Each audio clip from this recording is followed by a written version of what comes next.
Na kuhinjskem pultu Sanje Lončar pa bo danes tudi zanimiva začimba žafran, ki zmore pomlajevati naše telo, vrača mladost, zdravje in energijo. Res vredno prisluhniti Sanji tudi danes.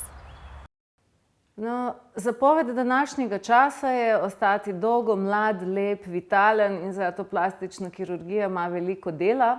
Včasih pa so bili veliko bolj modri, namesto da zategujejo od zunaj, so znali pomlajevati od znotraj. In začimba, ki se je pri tem najbolj izkazala, je bil prav žafran. Že danes se mnogi spominjajo reka drag kot žafran.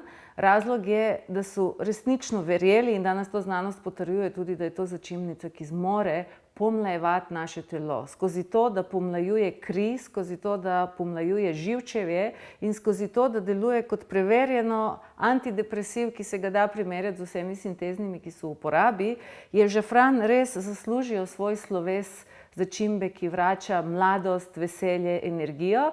Veljal je zelo dolgo kot afrodizijak in danes so tudi to potrdili, da drži, ker če bi ga malo preveč zaužili, bi postali celo euforično preveč srečni.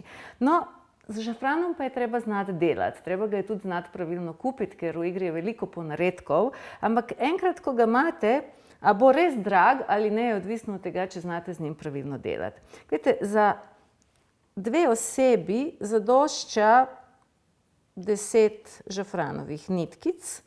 In če te žafranove nitke damo v kakšno mleko ali kokosovo mleko, sojino, lahko vseeno, samo tako, da je tudi nekaj beljakovin in maščobe v tem mleku, ta trenutek, ko ga vmešamo v mleko, bo začel sproščati svoje zdravilne učinkovine, ampak če ste potrpežljivi, se vam bo zelo obrestovalo. Poglejte, tle imamo žafran, ki je stal že 2 uri, tle imamo pa žafran, ki je v tem mleku stal od včeraj.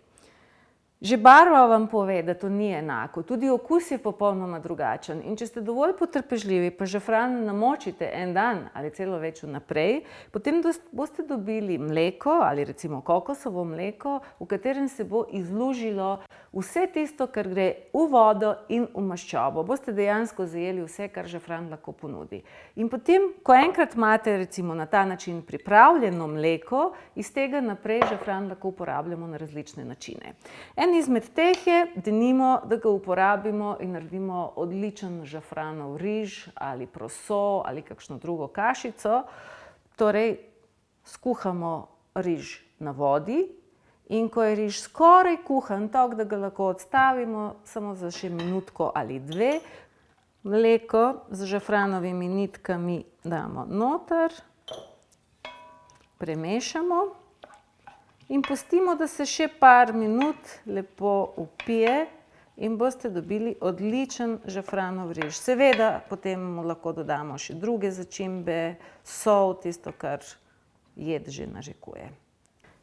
Še par minut pustimo na toplem, da se lepo vpije in je jed gotova. No, za hitro obnovo moči. Mladoporočencem so to dajali, da zdržijo dolgo noč, ali starejšim, ko malo moči opešajo, se uporablja žafranovo mleko, ki mu dodamo še nekaj medu in lahko nekaj klinčkov muškatnega cveta ali vaniljevega sladkorja.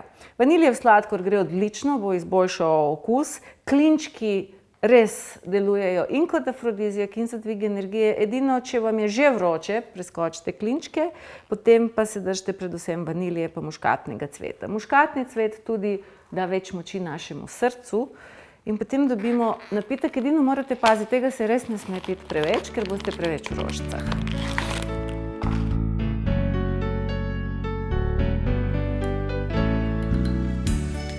Zdaj vanilja še.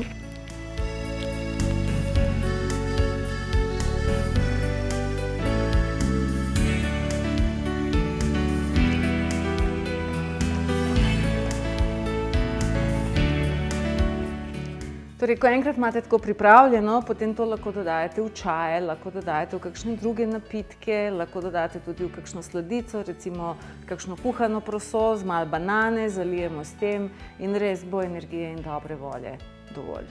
Več o tem, kakšne so res zdravilne moči žafrana, kako deluje preko naše krvi, kako obnavlja živčevje, kako deluje kot antidepresiv, kako ga je treba res tudi dozirati, pa boste lahko prebrali v knjigi Ščepec vedenja.